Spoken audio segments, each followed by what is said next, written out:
Title: A Christmas Miracle, the story of Mia, Leo, and Hannah. Snow fell gently over suburban rooftops, creating a white blanket that reflected the colorful lights of Christmas decorations. Inside a small trailer parked on an isolated street, Mia, a 7-year-old girl, watched the world outside through a fogged-up window. The lights from neighboring houses seemed like a distant dream, a promise of warmth and comfort unknown to her. Mia clutched a worn teddy bear with one ear clumsily patched up. The house was steeped in an unsettling silence, broken only by the occasional sobs of Leo, her 2-year-old brother, who whimpered softly in his makeshift crib beside her. A flickering string of lights hung on the wall, but it didn't shine brightly enough to dispel the darkness that seemed to have settled into their lives. Mia glanced at the messy kitchen, seeing dirty dishes piled in the sink, scraps of dried food, and an empty soda bottle on the table. The refrigerator emitted a constant hum, but Mia knew it was nearly empty.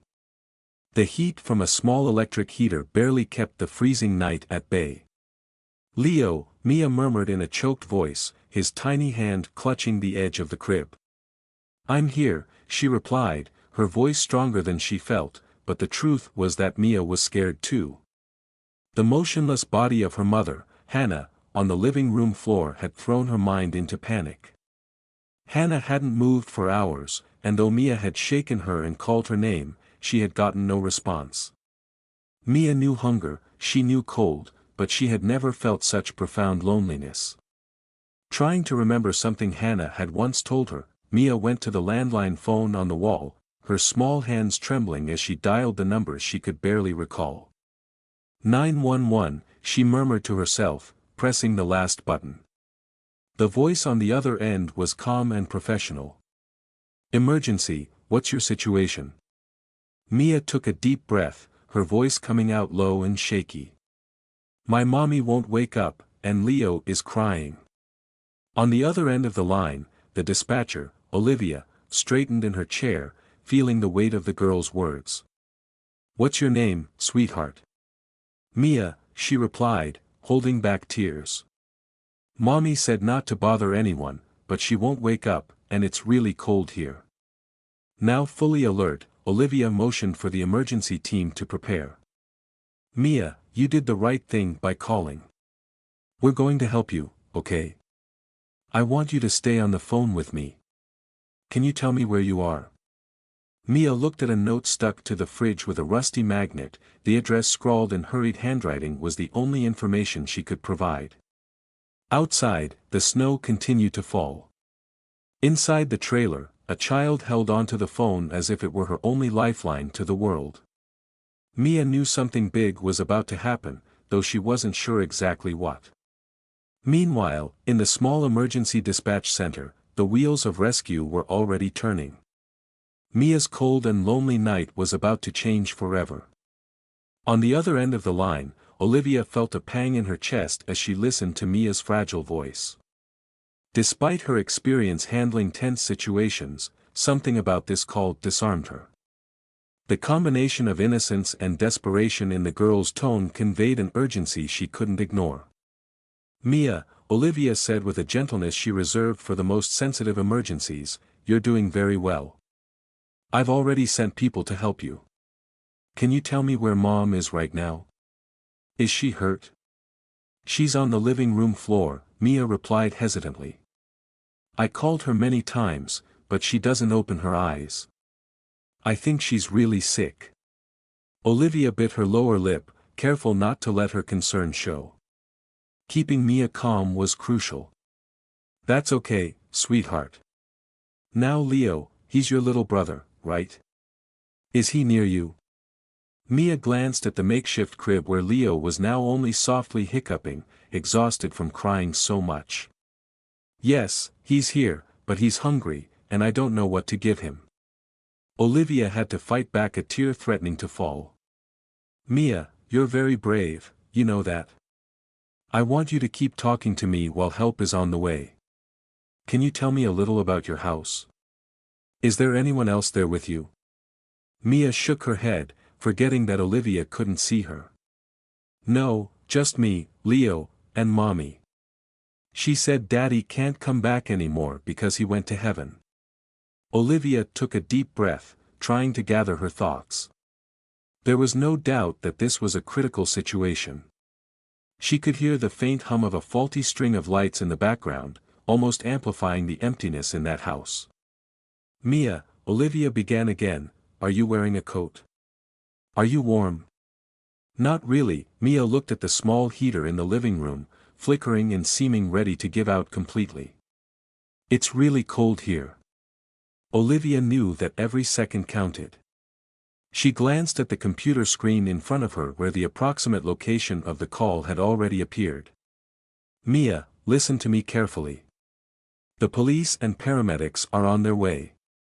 When you hear someone knocking on the door, I want you to go and open it, okay? They're there to help you. Mia clutched her teddy bear tighter. But what if it's someone who's not good? Olivia couldn't help but smile faintly, impressed by the girl's quick thinking. They'll say, 911 and call your name. Only open the door if you hear that, alright? Okay, Mia agreed, but her voice still trembled. She was too scared to feel relieved. As Olivia continued to reassure Mia, the emergency team was already making their way down snow-covered roads. The address Mia provided was enough to lead them to the trailer. The team leader, Captain Matthews, checked the details on his radio as his car led the small fleet of first responders. We've confirmed it's a 7-year-old child alone with a baby and an unconscious mother. Possible overdose or severe medical condition, the dispatcher reported over the radio. Matthews nodded, his expression growing more serious. He had handled many difficult cases, but something in the dispatcher's tone suggested this would be a night he would never forget. Inside the trailer, Mia still held the phone when she heard the sound of tires crunching in the driveway. Her breathing quickened, and she looked at the window with wide eyes, small flashes of emergency lights reflected on the glass. Mia's heart raced as she heard firm knocks on the door. Mia, this is 911. We're here to help, came a voice from outside. Mia hesitated for a moment, her instincts telling her to protect herself, but Olivia's gentle voice on the phone encouraged her. That's the help, Mia. You can open the door. With trembling hands, Mia placed the phone on the floor and approached the door. As she turned the doorknob, a gust of icy wind swept in, and there they were, a tall police officer with a look of concern and 2 paramedics carrying equipment. Hi, Mia, Matthews said, crouching down to her level. You're very brave. We're going to take care of you and your brother now, okay? Mia didn't respond immediately, she simply pointed toward the inside of the trailer, her eyes filling with tears. Matthews looked inside and saw Hannah lying on the floor, an empty bottle beside her, and an environment that screamed neglect and need. He knew that tonight would only be the beginning of something much bigger. Understood, he said to the paramedics. Let's move quickly. Mia clutched her teddy bear tightly as she watched these strangers work to save her mother. On that cold night, surrounded by people she had never met, she felt for the first time in a long time a small spark of hope. The trailer felt even smaller when filled with the presence of first responders. Captain Matthews entered first, followed by the paramedics who quickly knelt beside Hannah. The silence inside the house was replaced with firm voices filled with technical terms as they checked her vital signs and prepared an improvised stretcher. Shallow breathing but stable, weak pulse, one of the paramedics reported as they adjusted an oxygen mask over Hannah's face. Mia huddled near Leo's crib, watching every move with wide eyes. Matthews noticed her and approached slowly, keeping a respectful distance. He knew any wrong move could frighten the little girl further. Mia, he began softly, crouching down to her level, my team is here to help your mom. You did the right thing by calling us. She didn't reply, her thin arms wrapped tightly around the teddy bear as if it were the only thing keeping her grounded amidst the chaos. Matthews glanced at Leo, who was now softly hiccuping in the crib, and noticed the precarious state the children were in. "Someone needs to pick up the baby," one of the paramedics said while adjusting the equipment around Hannah. Matthews volunteered, extending his hands toward Leo but hesitated when he noticed Mia's reaction. She stepped forward as if to shield her brother. "Are you going to take him away?" she asked, her small voice thin but laced with distrust. "No, Mia," Matthews replied calmly. "I just want to hold him so he's safe while we help your mom. You can stay with me, okay? We won't separate you two." The response seemed to reassure her, at least enough for her to allow the officer to lift Leo. Matthews held him carefully, noting how light he was. The baby felt more like a shadow than a 2-year-old child, his expression marked by hunger and exhaustion. Meanwhile, the paramedics finished stabilizing Hannah. One of them looked at Matthews and spoke gravely, "Possible medication overdose. We're taking her to the hospital now. Her condition is critical." "Understood," Matthews said, already thinking about what to do with the children. He picked up his radio and called for backup. "I need social services on site. 2 children in a state of neglect."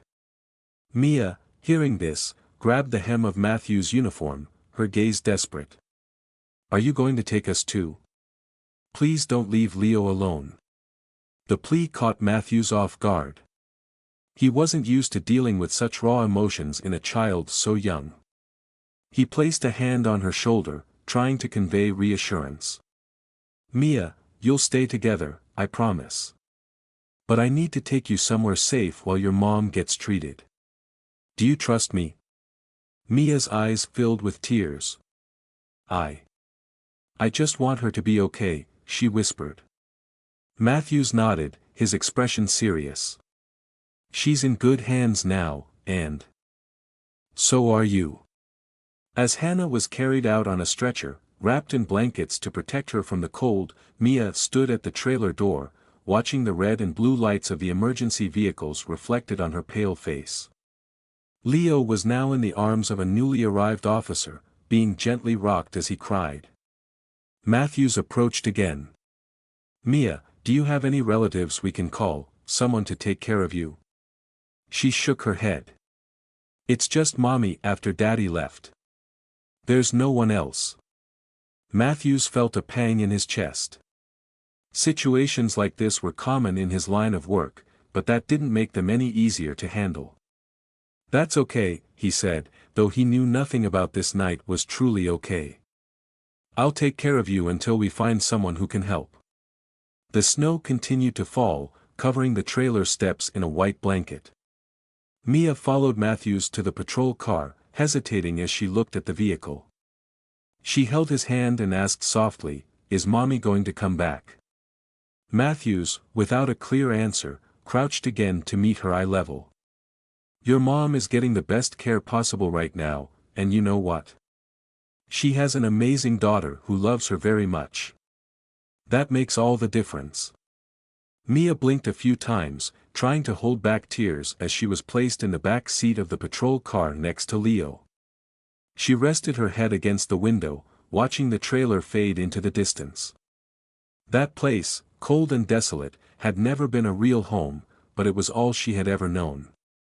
Matthews looked into the rearview mirror, seeing Mia holding Leo tightly as the baby finally drifted off to sleep. He knew this night would mark the beginning of something that would change their lives forever, and perhaps, just perhaps, bring them a chance for a new start. The patrol car stopped in front of an emergency facility that served as a temporary shelter for children in crisis. Inside the car, Mia remained silent, carefully holding Leo as he slept in her arms. Matthews gently opened the door, but Mia hesitated to step out, her small, fragile body sinking into the seat. "Mia," Matthews said in a calm voice, "let's go inside, okay? It's a safe place. They have warm food and a bed for you and your brother to rest." Mia looked at Matthews, her eyes still filled with doubt. "And then where will we go after?" Matthews took a deep breath. It was a question he couldn't answer clearly. "First, let's make sure you're okay tonight, then we'll figure it out together." Mia slowly nodded and stepped out of the car, holding Leo as if he were the most important thing in the world. Inside the shelter, a social worker named Rachel greeted them.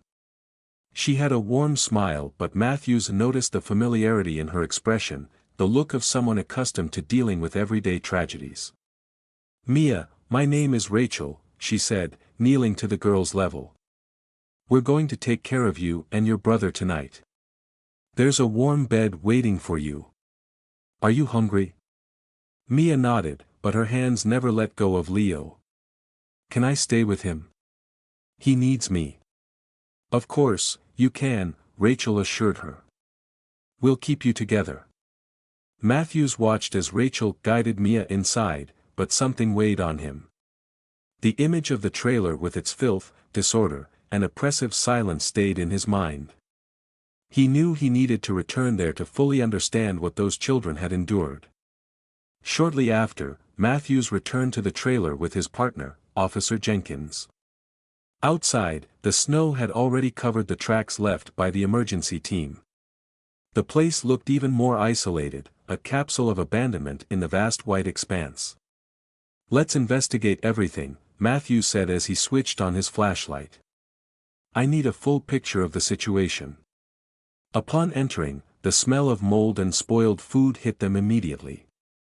Jenkins wrinkled her nose as she illuminated the corners of the room. "My God, how did they manage to live here?" Matthews didn't respond, his eyes were fixed on the empty bottle near where Hannah had been found.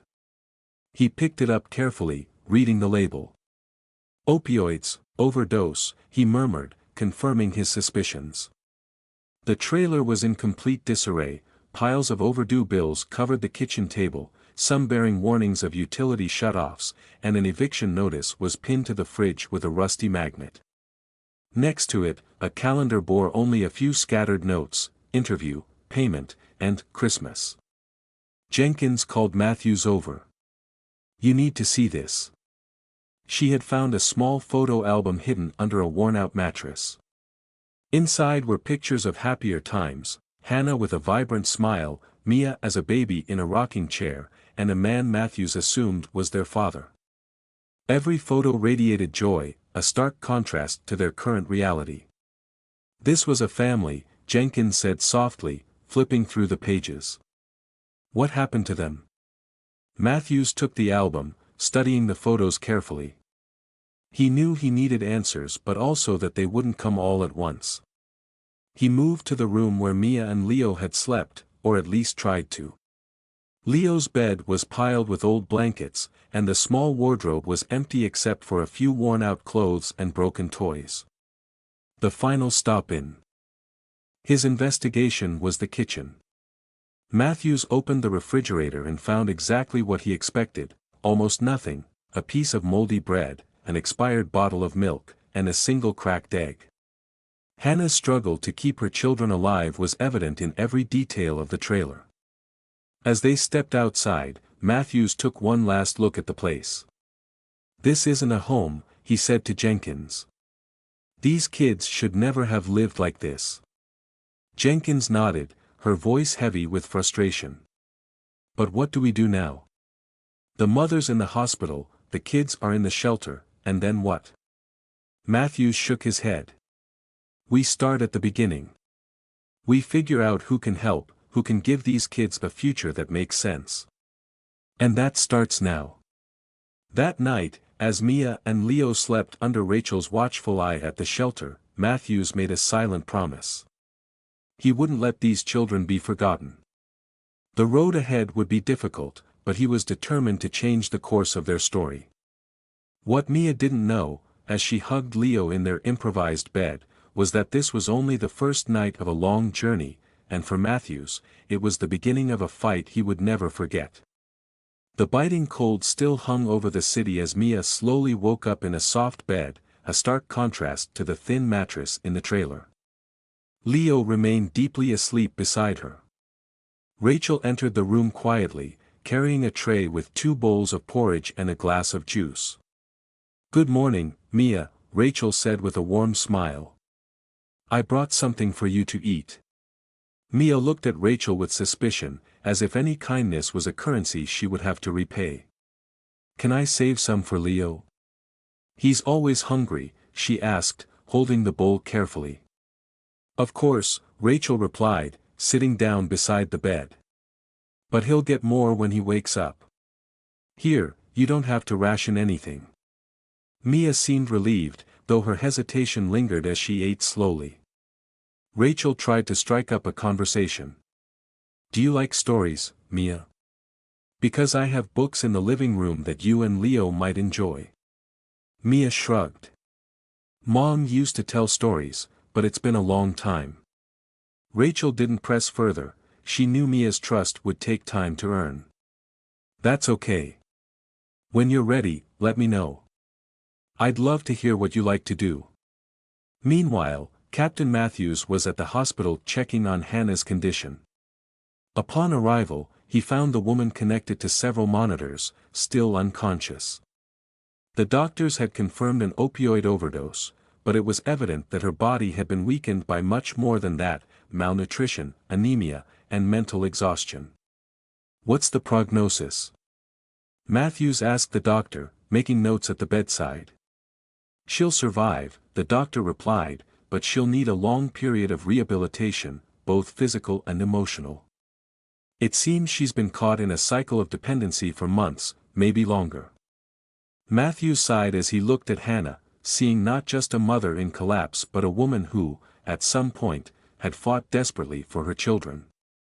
Now, it would fall to others to ensure that Mia and Leo didn't fall into the same cycle. "Can you tell me if there's any history of mental health issues or anything that explains how she got to this point?" he asked. The doctor hesitated before responding. "We don't have many records, but from what we've gathered, it seems she lost her husband in an accident about 2 years ago. That, combined with financial pressure and a lack of family support, likely brought her to this situation." Matthews felt a knot in his stomach. The pieces were starting to come together, but many were still missing. He needed to understand more about who Hannah was before all this, who she had been as a mother, a wife, and a person who likely never had the chance to ask for help. At the shelter, Rachel noticed Mia becoming more talkative after a few hours of playing with Leo. The girl began to share bits about their life in the trailer. "Mom always said things would get better," Mia said as she drew on a piece of paper Rachel had given her. "She said we'd have a big house and I'd have my own room, but I think she was sad too." "Why do you think that, Mia?" Rachel asked gently, trying to understand what the girl had seen. "She cried when she thought I wasn't looking, and she took a lot of pills, but she always said it wasn't her fault." Mia paused, looking at her drawing of her family, her small hands tightening around the pencil. "I think she missed Daddy." Mia's statement confirmed what Matthews had learned at the hospital. Hannah had been carrying a crushing weight alone, and even as she tried to protect her children, she couldn't protect herself. Later that day, Matthews visited the shelter to speak with Rachel about what he had discovered. He also brought the photo album he had found in the trailer. When he showed the pictures to Mia, something unexpected happened. She began to smile. "That's Daddy," she said, pointing to a photo where a smiling man held Mia as a baby. "He was funny, he made Mom laugh." Matthews seized the opportunity to ask more questions. "Mia, do you remember where these photos were taken? Was it a special place?" She thought for a moment. "There was a park, I think it was called Parkwood. We used to go there on Sundays." It was a small detail, but an important one. Matthews made a mental note. Every piece of information helped build a clearer picture of the life Hannah and her children had before tragedy struck. As Mia continued to look at the photos, Leo played on the floor with colorful blocks Rachel had brought in. For the first time in days, the room felt filled with a fleeting sense of calm, but Matthews knew this was only the beginning. The lives of Mia, Leo, and Hannah were irreparably broken, but there was still a chance to rebuild. The question was, who would be willing to fight for them, and would Hannah herself find the strength to fight? That night, Mia couldn't sleep. Leo was nestled beside her, breathing softly, but her thoughts raced like the cold wind outside. She stared at the ceiling of the simple room in the shelter, feeling an immense emptiness. No matter how warm and safe the place was, something was still missing: her mother. Leo woke up a few times, whimpering, and Mia cradled him as she did at home, singing a lullaby their mother used to sing. The words trembled as they left her lips, heavy with longing. "Close your eyes, little one, dream of sunshine and fun," her voice faltered at the end, silent tears streaming down her face as Leo finally drifted back to sleep. The next morning, Rachel found Mia sitting in a corner, still clutching her teddy bear, her eyes red and sunken as though a sleepless night of thoughts had formed into a cloud of worry. "Mia, are you okay, sweetheart?" Rachel asked, kneeling beside her. Mia hugged the teddy bear tighter. "Do you know if Mommy's better?" Rachel hesitated. "She's still in the hospital, but the doctors are taking very good care of her. It's going to take time, but she'll get better." Mia looked away. She didn't want to be sick, she always cried. She was just sad. Mia's words struck Rachel deeply. Mia, so young, already understood nuances that even adults struggled with. Rachel tried to shift the focus. "Mia, do you like to draw? Maybe we could draw something nice for your mom. Do you think she'd like that?" Mia shrugged. "I just wish someone would help us, or that Santa Claus would come and make everything okay again." And that last sentence stuck in Rachel's mind. For Mia, hope seemed like a distant, almost fantastical concept. She had been forced to grow up far too quickly, yet she still clung to fragments of her childhood, like the belief in a savior like Santa Claus. Meanwhile, at the hospital, Hannah had finally woken up. Her body was exhausted, and the doctors monitored her closely, but it was her mind that seemed the most burdened. She stared at the ceiling, tears streaming down her face. "My kids," she murmured, her voice hoarse and barely audible. A nearby nurse heard her. "Your children are safe, Hannah. They're in a secure place. The police and social workers are looking after them." The mention of her children seemed to spark a flicker of energy in Hannah. She tried to sit up, but exhaustion and the medical equipment restrained her. "I need to see them, please." "Hannah," the nurse said gently, "we need you to get better first. It's going to take time, but you'll be able to see them. Right now, it's important for you to focus on getting strong again." Hannah closed her eyes, drained. She knew she had failed Mia and Leo, and the guilt was crushing. But at the same time, something within her clung to hope, however fragile. In the days that followed, Mia began to open up more. Matthews visited the shelter frequently, trying to build a bridge of trust with her. During one of those visits, he brought a small gift, a box of new colored pencils. "For you to draw whatever you like," he said, handing her the box. "Maybe even something special for your mom." Mia took the box carefully, as if it were too valuable to be real. "Thank you," she said softly. Matthews watched as Mia began to draw. The first picture was simple but powerful: her, Leo, and their mother holding hands with a bright sun shining above them. Matthews realized that even amid the chaos, Mia still had a vision of how life could be. "That's a beautiful drawing," he said. "Do you want me to take it to your mom at the hospital?" Mia's eyes lit up. "Do you think she'll like it?" "I'm sure she'll love it," Matthews replied with a smile. "It'll mean the world to her." That same evening, as Rachel read a story to Mia and Leo, the girl finally made a confession she seemed to have been holding back for days. "Mommy, she's not bad. She was just really sad because no one helped her. I tried to be strong, but I couldn't do it." Rachel hugged her gently, feeling Mia's tears soak into her shoulder. "Mia, what you did was incredible. You saved your mom and your little brother. You're so brave, so strong.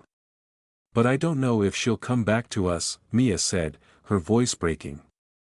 Rachel looked at her tenderly. Mia, your mom is fighting right now, and do you know why? Because she has you and Leo waiting for her. You're the reason she wants to get better. Mia sniffled, seeming to absorb those words. For the first time in days, something inside her seemed to ignite. Maybe, just maybe, there was still a happy ending waiting for them. At the hospital, Hannah wrestled with the weight of her emotions. Each day brought a new battle against her frail body, her guilt, and the urge to simply give up. But one quiet afternoon, everything changed. Matthews appeared in her room, holding an envelope. "Hi, Hannah," he said calmly. "I brought something for you." Hannah looked at him with a mix of suspicion and curiosity. When Matthews handed her the envelope, her hands trembled as she opened it. Inside was Mia's drawing, her, Leo, and Hannah together, smiling under a sunny sky. "Mia drew this for you," Matthews explained. "She wanted you to know she's waiting for you." The drawing seemed simple, but to Hannah, it was a direct hit to her heart. She clutched the paper to her chest and began to cry. "I failed them," she murmured through her sobs. "I couldn't. I just wanted them to have a better life." Matthews pulled up a chair and sat beside her bed. "Hannah, you're alive, and that means you still have time to fight for them. I won't lie, it's going to be hard, but your daughter believes in you. She believes you can do this." Matthew's words, combined with Mia's drawing, ignited something in Hannah. It was small, almost imperceptible, but it was there, a spark of determination. "How is she?" Hannah asked, wiping her tears. "She's safe," Matthews replied. "Mia is an incredible girl, and Leo too, but they need you, Hannah. Not just a shelter or food, they need their mom." Hannah nodded slowly. "I want to try. I want to get better for them." With the help of doctors and social workers, Hannah was enrolled in an intensive rehabilitation program. The team knew it wouldn't be an easy recovery. She would face relapses, moments of doubt, and the challenging task of rebuilding her children's trust. Matthews stayed closely involved throughout the process, visiting Hannah regularly, updating her about Mia and Leo, and bringing little messages from Mia. Each drawing, each childlike letter, became fuel for Hannah's fight. "Mia wrote this today," Matthews said during one visit, handing her a piece of paper filled with colorful scribbles. At the center, in clumsy letters, were the words, "I love you, Mommy." Hannah held the paper, her hand still trembling but steady in her resolve. "I won't give up on them," she said, her voice carrying newfound strength. "I won't give up." Meanwhile, at the shelter, Mia began to show signs of recovery. She still had moments of sadness, especially at night, but she had found trust in Rachel and Matthews. Leo, too, was starting to feel more secure, playing with other kids at the shelter and smiling more often. One afternoon, as Rachel helped Mia with a drawing, the girl asked an unexpected question. "Do you think Mommy can do it, like for real?" Rachel paused for a moment, choosing her words carefully. "Mia, your mom is working very hard to get better. She wants more than anything to come back to you and Leo, but it takes time. It's like planting a flower, you have to care for it every day, even when it seems like nothing's happening." Mia seemed to consider this, then gave a small smile. "I can wait. I just want her to know I believe in her." After weeks of intense rehabilitation, Hannah was finally ready to see her children. The reunion would be supervised, and Rachel made sure Mia and Leo were prepared. "Mia, you're going to see your mom today," Rachel said, kneeling beside her. "She's very excited to see you. How are you feeling?" "A little nervous," Mia confessed. "What if she doesn't remember me? What if she's still sad?" "I promise she remembers you," Rachel said with an encouraging smile. "And you'll see how hard she's trying for you." Mia held Rachel's hand as they entered the room where Hannah was waiting. When the girls saw her mother, she stopped. Hannah was thinner and tired looking, but there was a spark in her eyes that Mia hadn't seen in a long time. "Mia," Hannah said, her voice breaking with emotion. "My love, I missed you so much." Mia ran into her mother's arms, and for a moment, the entire world disappeared. Leo was placed in Hannah's lap shortly after, and though the baby was initially shy, he soon nestled into her embrace. "I promise I'll be okay," Hannah said, tears streaming down her face. "I'll fight for you." Mia cupped her mother's face with her small hands. "I knew you'd come back. I knew you could do it." Though the reunion was just the beginning of a long journey, it symbolized something greater: hope. For Hannah, it was proof that her children's love was stronger than any pain. For Mia and Leo, it was the promise that even in the midst of hardship, there was a chance to start again. And for Matthews and Rachel, it was the reason they continued their work, because sometimes, even in the darkest moments, miracles still happen.